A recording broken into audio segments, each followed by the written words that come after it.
used to love B2K. Yeah, but they love Bow Wow first, so I got braids. Then I seen that Ja Rule video. I hear the music in the wind, blowing like a flute, his favorite instrument. And I follow the song wherever it takes me, and I end up by the lake. Up until third grade, Wow. it's like I was already speaking English. And Wow. I just learned really quick. It just became my language in school and in Spanish at home. So I was so fluent. I was like, oh my goodness, this is amazing. I can speak English and I speak Spanish. Wow. Reading has always been a big part of my life. And I just love how much libraries give back to the community. It's an old saying that people say, right, if you stay ready, you don't have to. You ain't gotta get ready. So you know how the motto is. So that's what I was thinking. Like, let me get the master. I don't even know if I'm gonna use it. And the funny part about that is, I graduated in 2010 with my master's in education administration. I didn't even get my first AP job until Everman in 2018. I never even looked for it. I didn't even. It wasn't part of it. I just knew I needed it. So when the time came, I would be ready. That preparation that you talked about. Yes.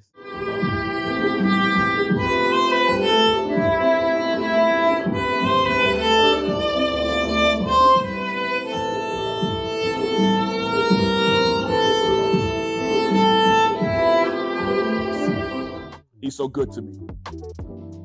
Jesus befriended me. Through my nostrils, he put the wind in me.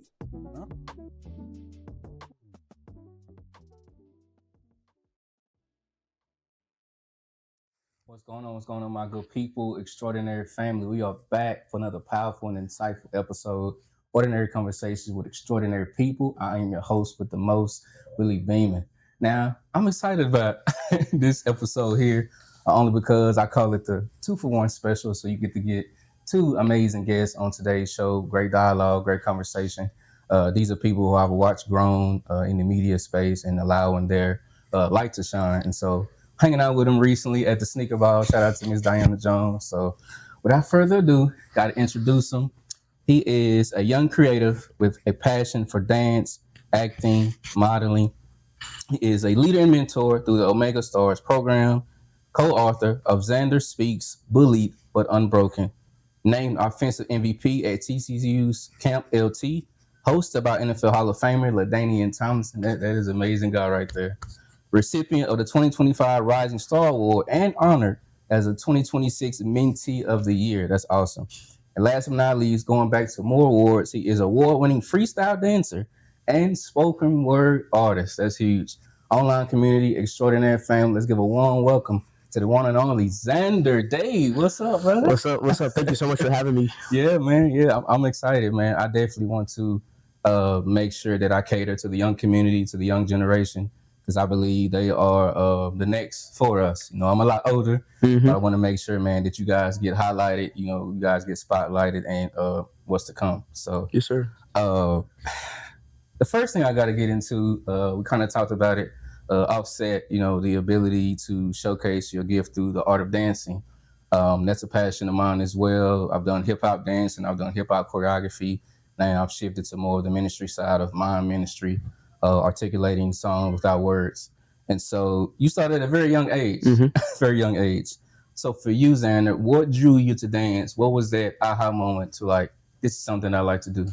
I mean, growing up in the church, you know, my mom's in ministry, my grandparents, uncle, they've been in the church. And so, you know, I didn't get drawn to, you know, an instrument immediately. Kind of, I love music, but I love, you know, presenting music. So I feel like that dance allows me to present it through my actions and not just my words, but my actions. And I feel like mime is a really powerful dance because it still does fall up under the category of dance. Yeah. I think what drew me to it was, you know, being young, seeing all the dances during 2016. I was just like, I love those dances, but you know, some of the songs, but I can make it for the Lord though. I can make it direct it towards the Lord, and youth can see that at church events and et cetera like that.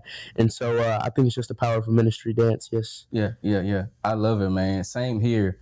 I really discovered my gift to dance in high school. I went to South Hills High School my freshman through junior year. And, you know, we talked about sports offset. I played sports, but I was undersized. So I feel that. It really wasn't working. So I was like, okay, Lord, what is it that, you know, I can do and work towards? And so I remember one of the football players like, hey, you can be a part of our pep rallies. You can kind of be the hype man, be on stage. Okay, And so that's when I kind of discovered my gift to dance and stage presence. And so fast forward, now I operate in the ministry of mine. Been doing it for over 10 years, very, very long time. And so it's a passion of mine, man. It's not about the money. It's not about the status. It's about making sure that I'm drawing people, to the kingdom. And so, but yeah, that's good, bro. Yes, sir. I love it. And I like what you said, presenting it, outside of just using your words. Because I believe body language is everything. People Actions read. speak louder than words. You know, that's a big common phrase that we hear now in today's age. Yeah. So for you, where do you feel like you thrive the most? Dancing, acting, or modeling? Where do you feel like is the most, or is it all three? I feel like I'm a man of many talents, so like I can bounce around in each category. But I would say, between acting, it comes down to between acting and dancing. Like I was saying about dancing, getting to use my actions, but in acting, you get to maybe be someone that you're not. You can feel the persona. You can feel that. I love that. But at the same time, you can still put your own little swag onto it, depending on who the character is. Thanks. I feel like another good thing about it is that you get to like putting your own spice on it. It's a really good thing. But you also have to keep it to a limitation. You have to portray that character to whatever Yes. whatever persona that they have. But I don't know. That's a hard question. Yeah. I'm trying to think. Dancing. No, that's Since I do more of it, I would say dancing. I would say dancing is more where I thrive at. I would say, yes, sir. Yeah. Going back to dancing, I guess who are some of your favorite dancers in the space now? Who are some of those people that you look up to and kind of pull, attributes from, or like, hey, I like that move. Maybe I can incorporate it with my own swag. Who are some of those? Really not some, but really the only one is Kid of the Great. Kid of the Great. That's what my mom and you watch, and I've been watching him, studying him when he was on the shows, when he would be in choreography, film sessions and stuff. So that's my number one. That's all I go to. Kid of the Great and my God. That's where I go. God. Facts. Nah, that's Oh, and I can't forget. My mother, of course. She's also my in that big three right there. In that big three, God, your mother, and Kid of the Great. Mm-hmm. I love it, man. Kid of the Great is definitely an amazing talent, man. I watched him grow too. I follow him. I look at a lot of his videos, his style, the creativity. It's just. I remember his first video. I think when he went viral, I think he was at a school. He was at a school gym event, and the clown let him get up there. And he did the He's trying to say me there, go. I was like, For me, man, there's so many. I don't know if you know this guy. He's an Asian guy. His name is Brian Puspos. But he's Sounds familiar. I put you on. Sounds familiar. His choreography is amazing. His creativity is amazing. Of course, CB. Mm-hmm. Dope choreography. I love his choreography. So that's my passion too, brother. Okay, yes, sir. Yeah. Something in common. Out of the many things, something in common. Something in common. I want to shift a little bit. We talked about not just articulating an art form through dance, but articulating art form through words. And so I know you are award-winning spoken word artist as well. And so for you, how does poetry allow you to tell your story differently than dance? What do you feel like is the difference in poetry? Well, I want to start by saying where I found the love for poetry is through my mom. She's been there. She's been the way that I found most of my love through everything. So she does poetry. She's won awards for poetry, and seeing her do that, and seeing her, not necessarily saying she struggles with, expressing her emotions, but I can feel how, being behind the scenes of when she's writing those poems and stuff, and seeing how she's taking her feelings and putting them into words, and words are powerful. Facts. Words and actions are both powerful, but how her words can be expressed into another light, and they are powerful to those who are in the audience watching. And so I watch that, because I will say I'm someone that, I kind of not necessarily am scared to express my emotions, but I keep my emotions compacted. Like I don't let them get the best of me. I don't show them when I walk into the room. And so I feel like in my poetry, I can put my emotions into that poem, those words, because not only when you're doing poetry are you just standing there talking, but you can also walk around, you can look somebody a certain way, and they can feel that can hit them in a certain way. Facts. So it does. Poetry still doesn't have an action in there, but I feel like the words in poetry, depending on how you articulate them, it can be very powerful. And so I feel like words are something, especially in this society, and we have a lot of young men, a lot of young women who are soft spoken. They don't speak up. Right. And so in poetry, that allows you to you can keep it down at a monotone voice, or you can express that voice at a higher tone. And so I just feel like poetry is very powerful. That's good. I want to speak to that. Us in the room being believers, Scripture tells us that death and life from the power of the tongue, and those that love it shall eat of its fruit. And so I remember Bishop teaching one day. He was like, the reason why the word death is before life is because it's easier to speak negative things than it is to speak positive of yourself. We revert to that because we're human beings, and so there has to be a shift in the mindset. But yeah, words are powerful, man. Even for me, being an art form of mine, having the ability to articulate, a gospel song without words, like you mentioned, reading the room and reading the audience and interacting and engaging with the audience, making them feel it, got me even opening my mouth. And so, yeah, that's great, man. Keep it up. Keep doing what you're doing. Yes, sir. Yes, sir. Keep being a light, bro, to this young generation. They need people like you that's not afraid, that's bold, that's confident, and who they are. And so, yeah, keep doing what you're doing, man. Yes, sir. Yes, sir. I noticed it too when we were at the sneaker ball and you kind of kicked it off the show. I can tell that you had this level of confidence in speaking. No matter who was in the room, you was like, "Hey, I'm Xander. I'm gonna make sure this show kicks off right." And you spoke well. You spoke with confidence, and I appreciate you for that. Going back to the behind the scenes. What were some characteristics and attributes that you learned from your mother? You mentioned watching her behind the scenes, the stuff people don't see, the long hours, the late nights, like, Lord, do I really want to put this out? So what were some things that you learned from your mother behind the scenes? Her ability to, go not necessarily wayward, but to maybe lose, not how do I put it? She might lose focus on it, but at the end of the day, she realized the bigger picture is I have to do this. It may not feel comfortable put in those situations. You may catch a ball over the middle, you may get popped, you may want to take out, but if it's the last 30 seconds of the game, you got to be uncomfortable. That's push through. Diamond makes pressure makes diamond. That's what my coach says. Big Mac, but that's what my coach says. So I feel like I just feel like those are the things that really matter, is when you feel uncomfortable and when you really don't want to put something out there.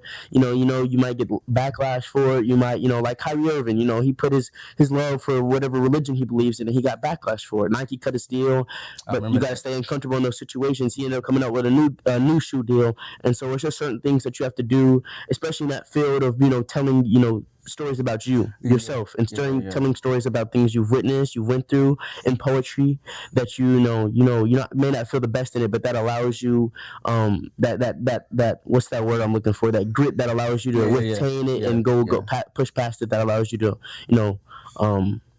do such things like that. Yes, sir. Yeah. We're gonna get into sports, but to go back to sports, I remember it was in the NFL season last year. One of my favorite players, running back for the Eagles, Saquon Barkley. Okay. He was making, his way to the end zone, and he does this crazy behind the jumping over something. You seen the highlight?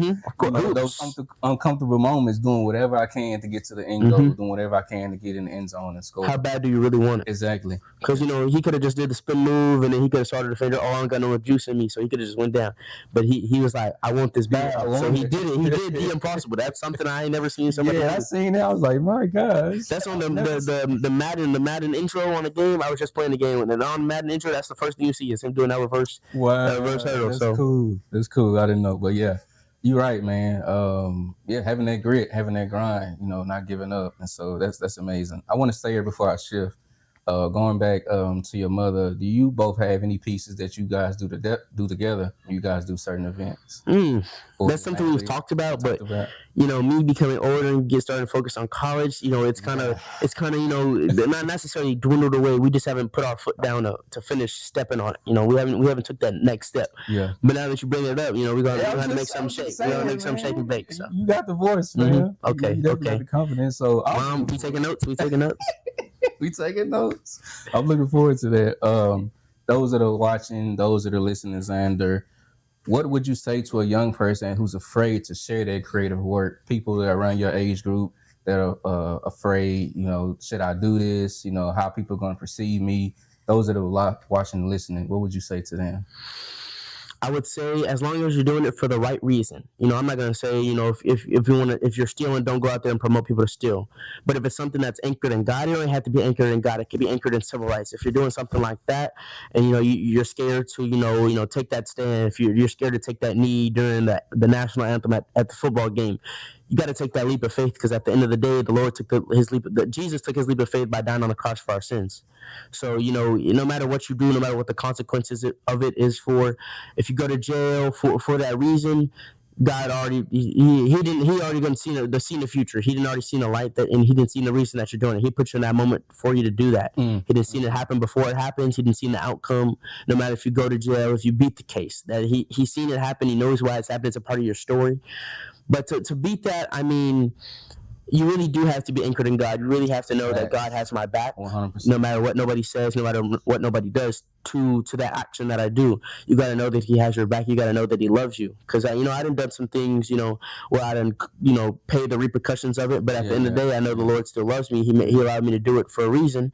If it's bad or good, it may be a lesson. Never go in that office and do something you're not supposed to do. Never go in that classroom laugh when you're not supposed to do it. And if you do, you're gonna have to pay that price. Yeah. I haven't done anything major that's cost me any major hurt or any harm or anything.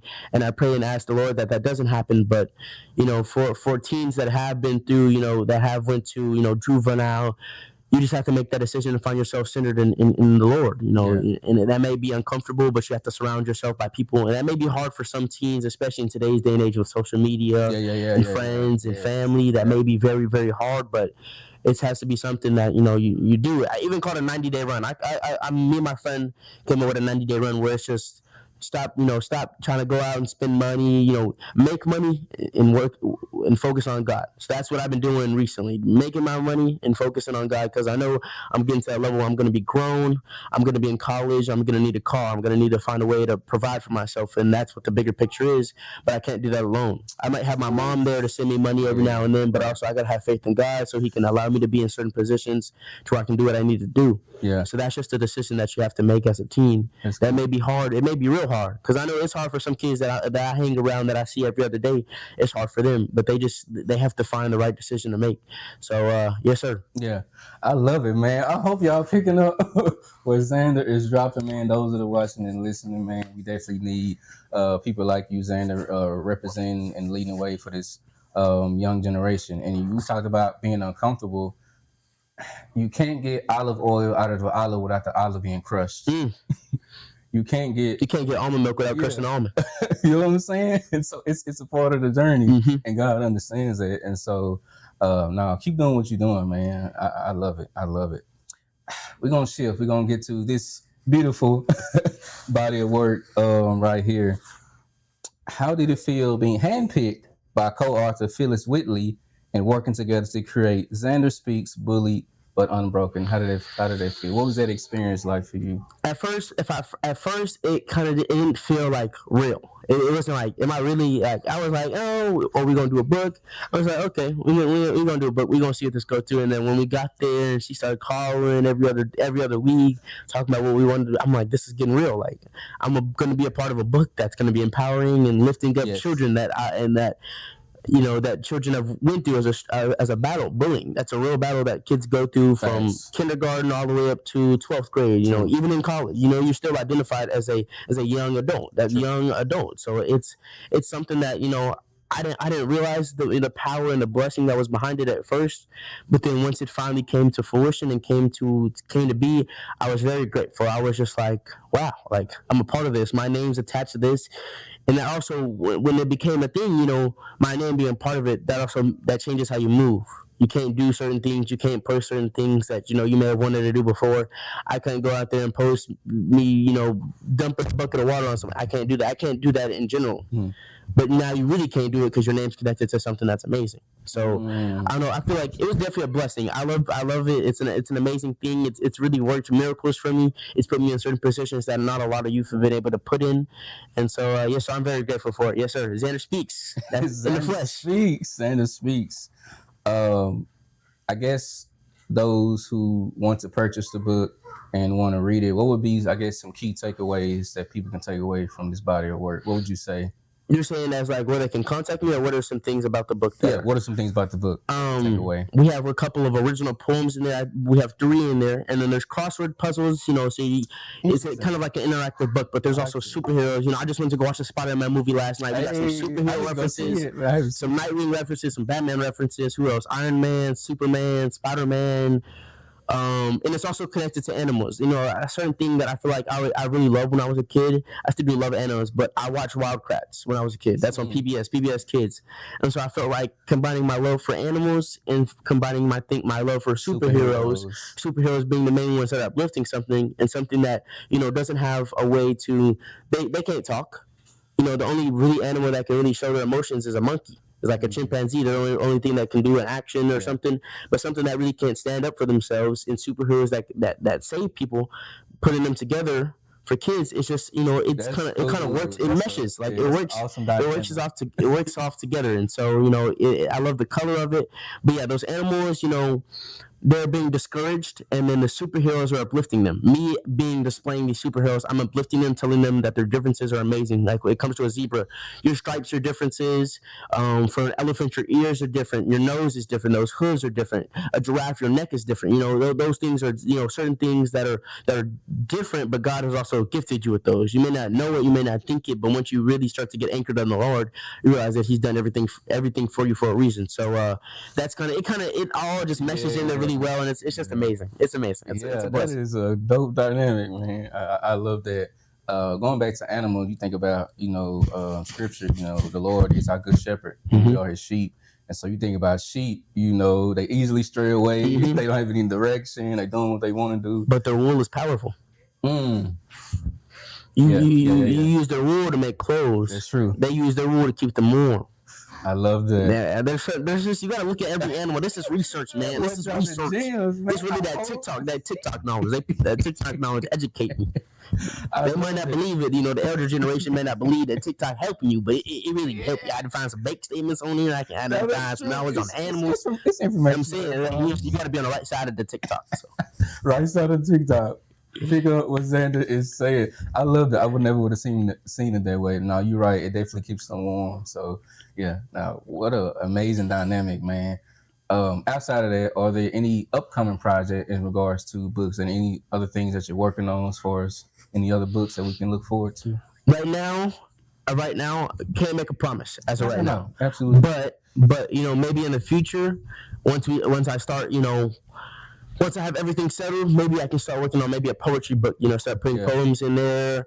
That's something that not only that I've thought about in the past couple months. My mom doesn't know I've been thinking about that, but my mom, she's also been trying to put out one of hers. Right. And so I feel like, you know, that my mom has been feeding it to me, giving me a passion. Man. That's all right. So I don't know. Maybe we gonna see something soon. You're gonna see a lot of me, but you may see something. You may see something coming up soon. Gotcha. Y'all go. Where can people get the book? That's what we're gonna. You can find it on Amazon, but we've been having a little bit of some issues on Amazon, so we're trying to get that figured out. But right now, you can contact Xander Speaks 2024 at gmail.com. That's our book email. Gotcha. You can send your email with an X, capital X. Xander Speaks 2024 with the capital X at gmail.com at the very beginning. The X is at the very beginning. And so you can send, your details. You can send how many books you want, your address. And then we'll probably email you back with how to get connected, where you could send money to and such, etc. like that. But yes, sir. If you could put something like that in the comments or put it up on the screen, capital X Xander Speaks 2024 at gmail.com is the email. I love it. Going back to the book, I want to stay there for a moment. The title: What does bully but unbroken mean to you personally? You mentioned earlier how bullying is still a thing that's happening in today's society. You got cyberbullying. You got people making fake posts and comments on social media, bashing people for no reason. You got happening in real life in schools, and you know, people, you know, going to the point where they're taking their own lives because they don't have an outlet to express it. That happens with a lot of our athletes. People may not realize that, but it does happen with a lot of our athletes. From professional to college to high school to even Pee Wee. I haven't seen anything, but you know, there's probably been something out there. You didn't see everything in this world. You know, this world is something different, but it's still a blessing at the end of the day because the Lord made this world and He's done everything that He's done for a reason. But bullying. The title. Unbroken. What does that mean to you personally? Bullying but unbroken. That to me, I've never felt with a major bullying, like something that's made me, you know, really sit in the corner and be like, man, I'm being hurt. But I have dealt with micro-bullying, you know, with the little slick comments from the teacher, from other students. And though, you know, even though it's micro, no bullying is micro. But to me, even though it's micro to me, because I know that I'm a soldier of God, even though that they've been said, even though the actions have been done, coaches have said things, friends have said things, teammates have said things, I'm unbroken. I'm not going to allow those words that they say, those actions that they say, what the females say, what my homeboy may say, from a buddy that sits on the other classroom says, I'm not going to allow it to break me down. I love it. I'm not going to, it might take a little chunk of me out, but I'm still 90% here. Yeah. And I'm unbroken. Unbroken at all. Unbroken. What do you think of when you think of unbroken? When I think of unbroken, I'm thinking of the stick. You depending on how thick the stick is, you can't break it. Depending on how strong your relationship with God, it can't be broken. So unbroken is a powerful word. Broken is a powerful word, but unbroken is even stronger because that's showing your wit, your standstill, and you know you're not going to be allowing yourself to move. The only thing that can really move you is probably some water. You know that can really push you over for real. But yes, sir, unbroken. That's the main thing that it means for me. Bully but unbroken. But Xander Speaks is also powerful because Xander, that means defender of men. That's what the meaning of Xander means, because you know it's the derivative of Alexander. You know who Alexander the Great was. I feel like everybody should know who that is. Right. But then Speaks, you can be the defender of men, but you can defend them and you can stand up for them behind closed doors. But speaking is loud. You know, I can speak at a high tone, like I was saying earlier. I can speak at a low tone. But allowing that speaks allows you to speak out, allows you to let your presence be known, allow your destiny to be known, and you're speaking up for others, for those around you. So I feel like Xander Speaks works off of each other because you're defending those men, and women, you're defending those, but not only are you defending them with your actions, you're defending them with your voice. So it's just man. Call me Curry because I'm chefing up. I'm chefing up. Now going back to voice before we move on, I remember shout out to Bishop Sherman G.G. Allen. He had preached at an event recently, and he was coming from the context of Moses. And I remember when the Lord gave him the instruction to speak to the rock rather than strike the rock. And because of his frustration with the children of Israel, he ended up striking it rather than speaking it. And so Bishop was basically saying this is the season of believers to where God is not only going to use what's in our hand, but what's in our mouth. And so that really, really resonated with me because the Lord has me in a space to where I can use my voice, interviewing great people like you, interviewing great people like your mama that's coming on the show, and just people of all walks of life, man. And so I've definitely found, you know, my calling and knowing that I have a voice, no matter the shape or size. You know, He's giving me a voice for a reason. And so for you, Xander, keep using your voice, man. Yes, sir. Yeah, keep being the light. I want to share one more thing on that on that Unbroken. I watched the movie David. I've read about David, but I watched the movie. It's an animated movie just called David. And so it just put everything about how David went through what he went through, but it put it in movie form. And so watching how Saul, I think I'm saying his name right, Saul, right? Mm-hmm. Okay. Putting how Saul, you know, was like, oh, I'm glad that you're here. You know, I'm glad that you're here. You know, you beat Goliath.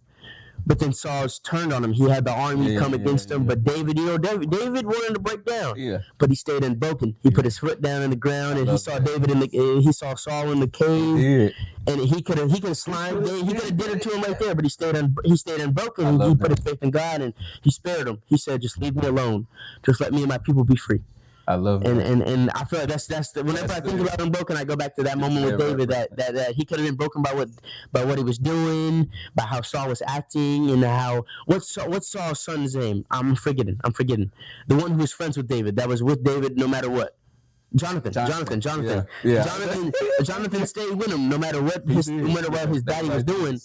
they stayed unbroken together. They stayed. They just connected. There, it's like two roots. When two roots come up together, they can't be. You can't. It's hard to separate them. I love it. So I just feel like that's just something amazing. That's another thing to God that I'm grateful for. Being unbroken. So yes, sir. That's all I had to say. That's my bad. That's no, be you, man. You are dropping gems, man. I love the conversation.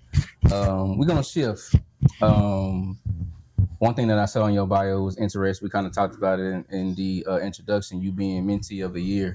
And so just kind of share with our online community, talk about your experience with Omega Stars mentorship program and what that means to you. So I actually got that opportunity from participating in a talent hunt. It was my first year. What year was that? Was that 20? I think that was 2024. So I was a little bit right before I got the opportunity to do the book. And so I went to that. I performed in there. I did one of my pieces with poetry and dance and mime all incorporated in it. Wow. But I didn't place. So that took a hit on me. But they saw me just in that little 3 hours of being there, of waiting and then performing, and after walking with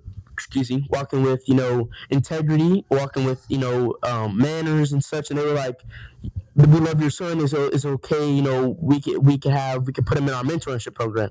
So I joined the mentorship program, and when I joined, it wasn't rough. They had their young men. They had them in line.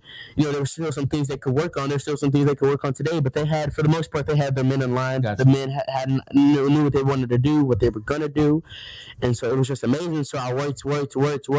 I showed up. I was a part of donating. I was a part of community service. I was even showing up when other mentees weren't. It would just be me and the brothers, what they call themselves. It would just be me and the brothers, and I would be there.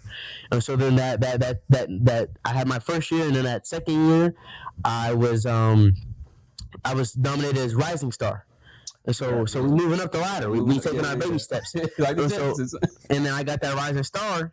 And I wouldn't say I felt like when I got Rising Star, I was robbed of Mentee of the Year. I was definitely grateful, but I was like, I know I can do more to show that I'm grateful for this program and show that I'm really a work of God. No matter what we're doing, no matter we could go to the park and play a 7-on-7 game between the mentees. I'm gonna make sure I do that with all my passion.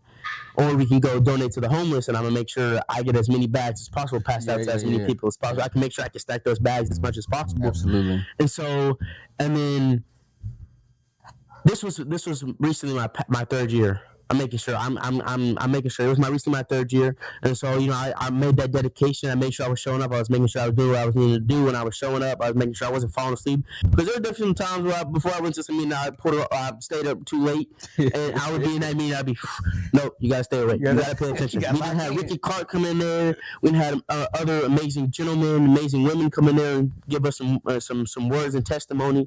And so this past semester of Mentee, that's when I was gifted with Mentee of the Year, and so that came with a lot of hard work and dedication.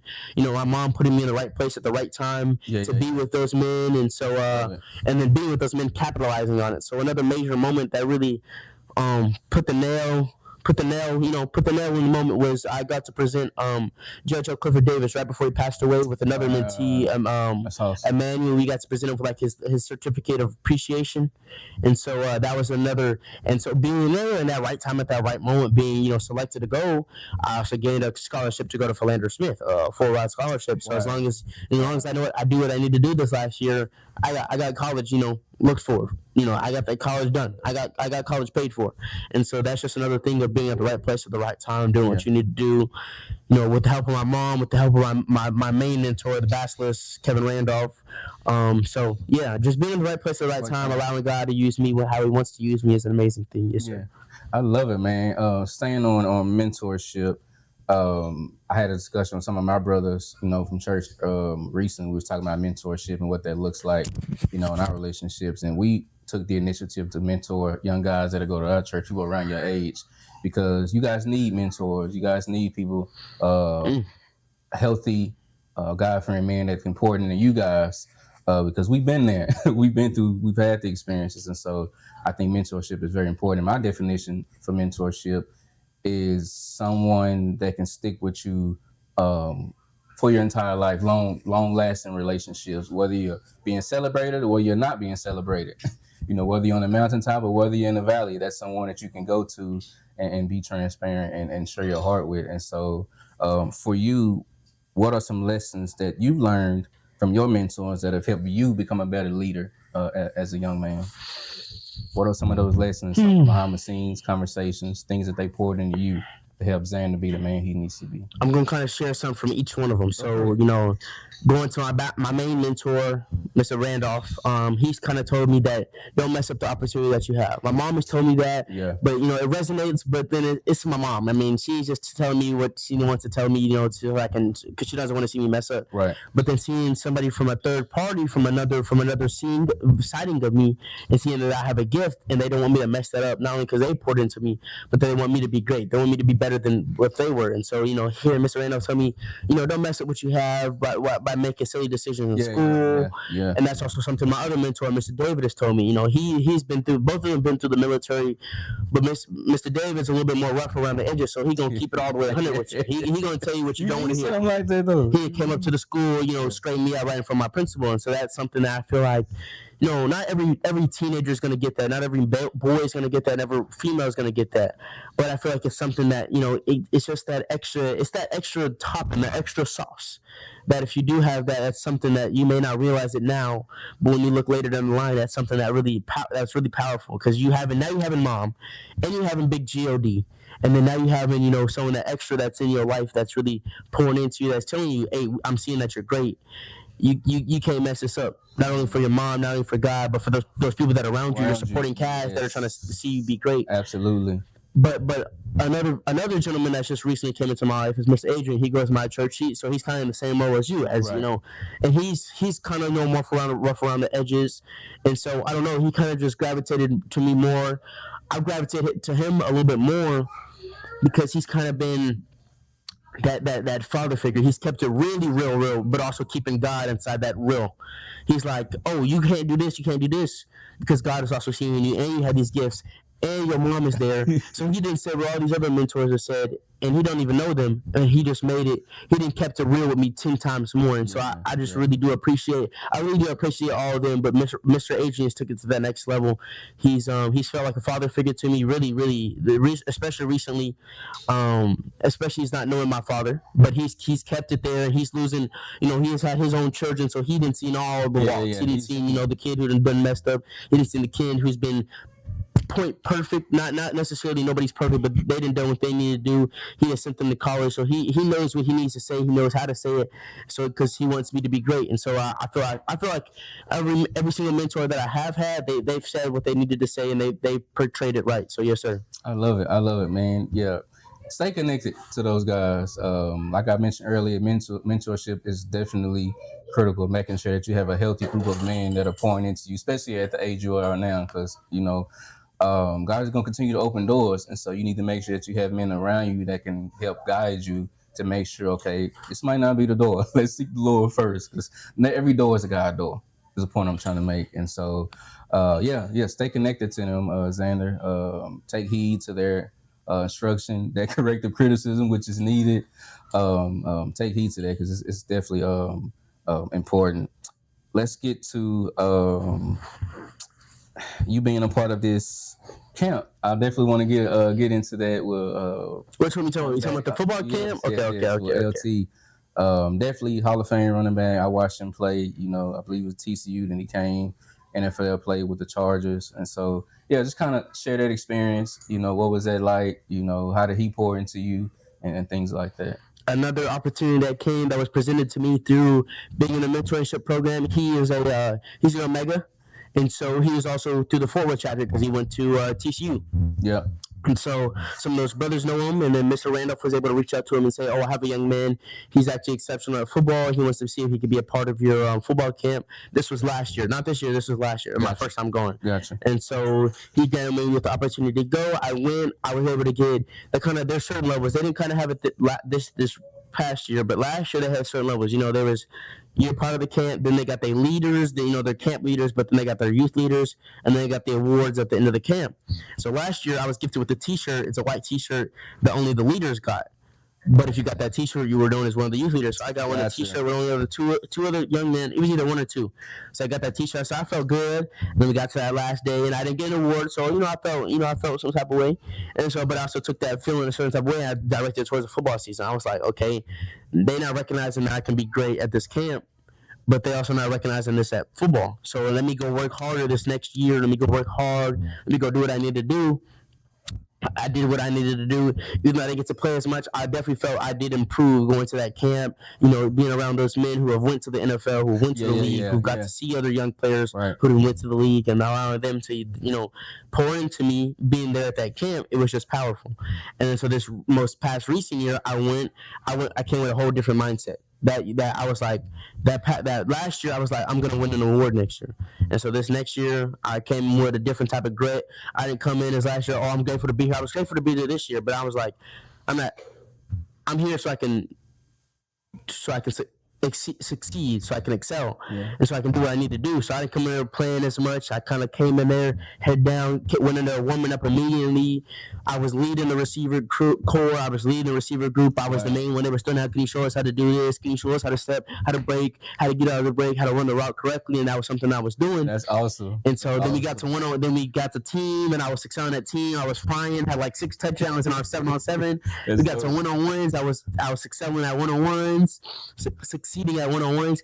And so they had an option if you want to play both sides. And I did play corner a little bit, but I'm like, nah, I'm here to play offense. I'm here to go score the big touchdowns. You my Antonio Brown. That's my GOAT receiver. That might be a hot take. He didn't that's a hot take, man. But that's my GOAT receiver, AB. That's who I grew up on. OBJ and AB. That's my GOATs right there. Yeah. But that's good. And so I did what I needed to do. I balled out, but at the same time, I was communicating with those coaches.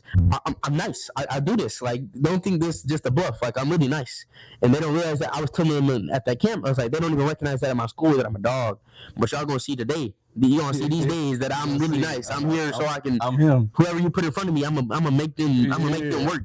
They gonna get better. Not only I'm gonna get better, they're gonna get better. I love it. And so that's something that I did, and so it worked off. That 3 a day that we had, it was 3 a day, 3 days. So it was 3 days. So morning practice, afternoon practice, and then evening practice for 2 days. And then the second day we had one-on-ones and a 7-on-7. We ate, and then they did awards. And so when I got up there, we were sitting down at the award ceremony, and they were like, this young man, he came, this is only his second year. He came last year, he ain't getting none, but this year he came and worked his butt off. He was a real leader, and we already knew he was a leader. And so he came, worked his butt off, get this offensive MVP. Even though this is last year, going to be with us. Hopefully we can have him come back again next year. But and yeah, Xander Dade won it. And so when I got up there, I was like, I'm thankful for the receiver coach, because he did pour a lot into me. He was telling me that you really do have a gift, not only on the football field, but you have a leader gift. Because we had to wash their clothes, whoever was in our group. Yeah, we had to wash their T-shirts. We had to tell them when to go to bed, when to stay in their dorms. We had to make sure they had their keys before we left. We had to make sure they got food. And so he was just he was just telling me that I was a leader. And so that was a gift. That was a blessing. And so I have that award sitting right on top of my bed, with all my other awards. Gotcha. So yeah, it was a blessing. I'm thankful for that award. So that's good. Shout out Camp LT. Shout out LT. Shout out to Big LT, man. Big LT. There you go. I definitely want to speak to that. From what I'm hearing, success is not just about awards and accomplishments. Success is more so about character and integrity. Mm-hmm. Things that we're doing behind the scenes that people don't see. You taking the initiative, to wash clothes, that speaks of the spirit of humility. Can I be humble enough to still serve, even though I'm the guy that's in the forefront, even though I'm the guy that's leading, even though I'm the guy that's doing all the different plays? Can I be, humble enough to still serve? And that's who that goes back to Jesus. That kind of feeds into what I was saying about AB. Yeah. Kind of like AB was an elite receiver.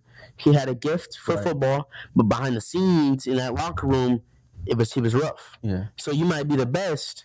You might be the best at what you do, but is your character really right? Is what we're saying. Exactly. You can't be the best and have a poor character.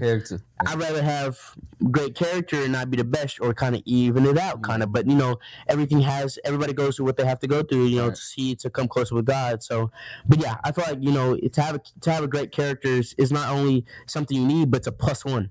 Because you can walk into the room as the elite NFL player, you can stay in there, but they can also say he got a great character. I can trust him to go. I can hand him $1 million and know he's gonna put the $1 million where he needed to put. When they need to put So I it. feel like that's kind of the position I've been put in, and so I've been blessed, to have good character, to have a good mentality, and to go execute. So yes, sir. I love it, man. Well, we gonna close and transition and bring your mother on. But before we transition, those that are watching and listening, any closing words, anything you want to share with the young generation, that they put on their heart? This recent, I went to this recent church camp last week, and so being in that moment, I got to see a lot of young men that were younger than me, my same age. They got to open up about things that they struggled with. Hearing some things that they said from, I'm not going to share their business, but some of them did say some things that was like, at that age, like dealing with that, and it was just like, wow. And so being in that moment, so then the next day we had our worship, and so I got prophesied over. I had another young man who came and who told me some things I needed to hear, but then in that moment, God used me to minister to other young men. They kept coming to me, pouring into me, crying, and I was just letting God work through me. And so I was telling them that the main thing that I heard that God was saying to most of those young men is that you got to stop hanging around these people that aren't right for you. Like especially me being me, like I didn't see some people that I've been with, and I know, and I know to myself, and I hear myself telling me, you got to stop hanging out with him, bro. You got to stop. Yep. And it's hard because you done made a relationship, you done bonded with them, you done built it, and you don't want to break it. You don't want to lose someone that you think is a friend, but sometimes you do have to lose that person. No matter if it's an uncle, no matter if it's your mom, your dad, your brother, your sister, your best friend. That y'all done, you got a best friend, but y'all done lost a best friend to a violent act. He done got shot, but you have to lose that somebody to take that extra step. You may not want to. It may hurt. It may be hard, but you have to deal with that grief. You have to deal with that time. You have to deal with that loss. You might have to go through that depression, but God gonna always be right there with you. He gonna be your +1 no matter where you walk into the room. +1. He gonna always be there for you and allow you to be successful. So I will say, opening up is something big that needs to happen in this young generation, because a lot of men, a lot of young men and a lot of grown men don't want to open up no matter where they are. I'm there now. 37 years old. A lot of people don't want to open up. And that's something that people do struggle with. Facts. But God is right there. God don't care what you done went through. He don't care if you got tattoos on your face, tattoos on your neck, tattoos on your hand. He don't care if you done murdered somebody, if you try to murder somebody. He wants to be there for you. He wants to deliver you from that. He's already delivered you from your sins, but he wants to take you to the extra step to lead you to God. What's going on, my good people? Extraordinary family. Like I told y'all earlier, this is a 2-for-1 episode.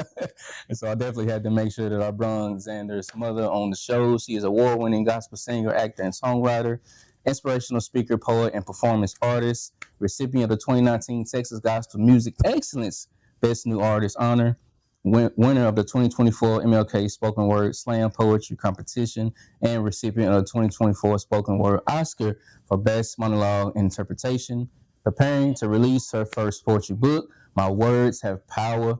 Also, she's a woman of faith, resilience, and creativity and purpose. And also, she is the woman Best Female Vocalist of the Year during our Sneaker Ball. Shout out to Miss Diana Jones. Diana. Yes. Online community, extraordinary family. Let's give a warm welcome to the one and only Miss Patreece Dade. Hey, thank you for having me today, Willie. I'm glad to be on here. Yes.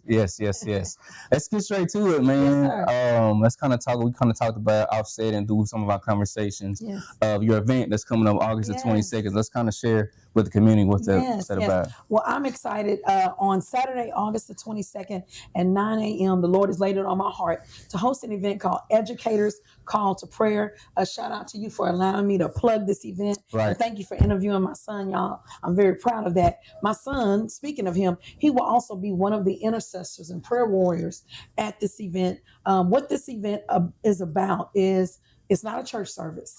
It is a corporate gathering for us to come together under the open heavens to basically ask the Lord to intervene and to cover our kids, our families, parents, our teachers, our communities, our spiritual leaders, our community leaders, and really our nation overall.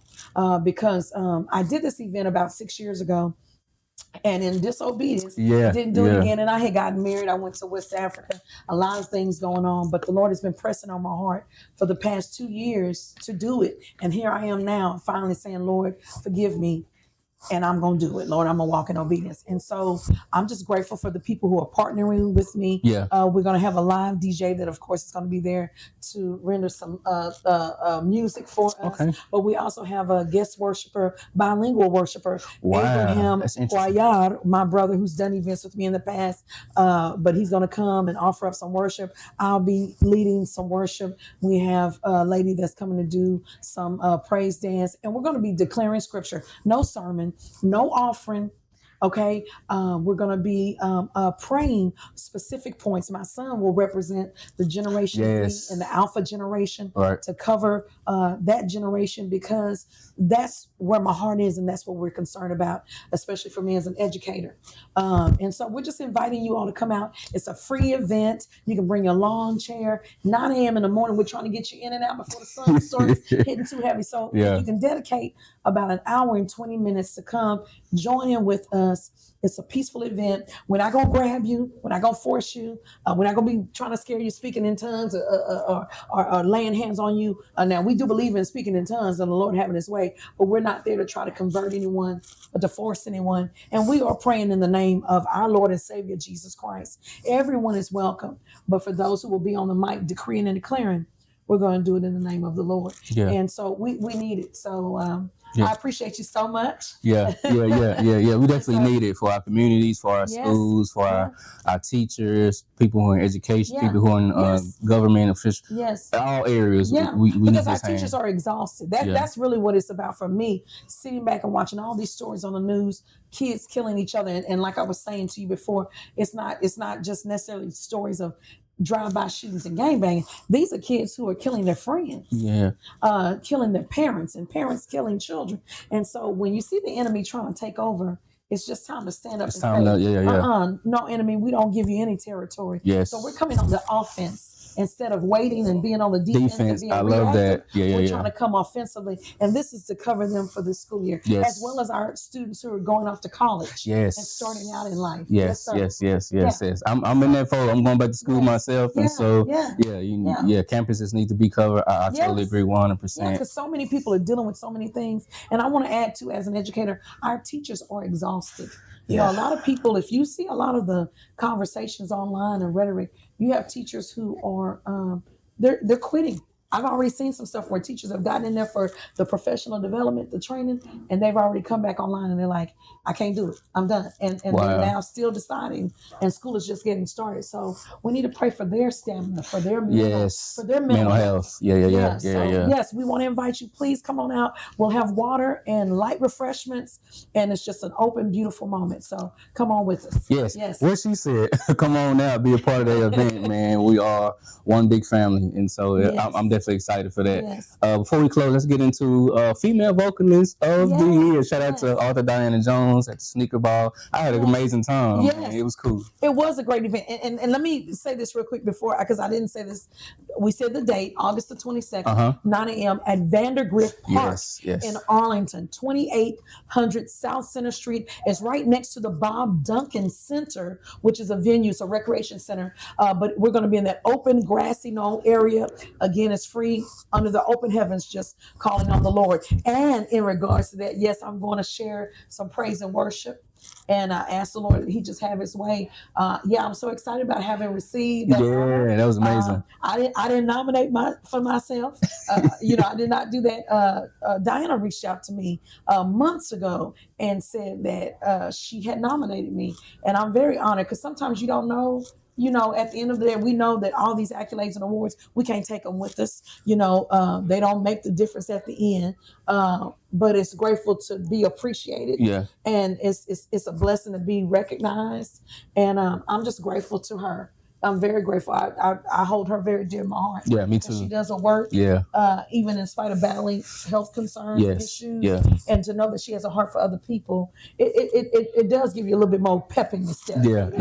Yeah. So I'm grateful and excited about that. Yeah, I love it, man. It was good to see you, man. Everybody was flying fresh. Xander with his swag. I was like, man, I gotta come with it, man. You got some swag. Yes, sir. It was a great evening to acknowledge different people in the community, and their talents and their businesses. It was great. Yeah, I love you. Thank you, Patreece, man, for sharing, with our online community what you got coming up, and I believe that's going to be an amazing event. We definitely need it for this world. Word tells us we may be in the world, but we're not of the world, and so we still live in it. So that still needs to be. We still need to be covered in prayer. But thank you for your heart. Thank you for your son, Xander. Keep doing your thing, man. Keep being a leader that you are. And we see y'all next time in these orange seats. It's Ordinary Conversations with Extraordinary People. I am your host with the most, Willie Beeman. Peace.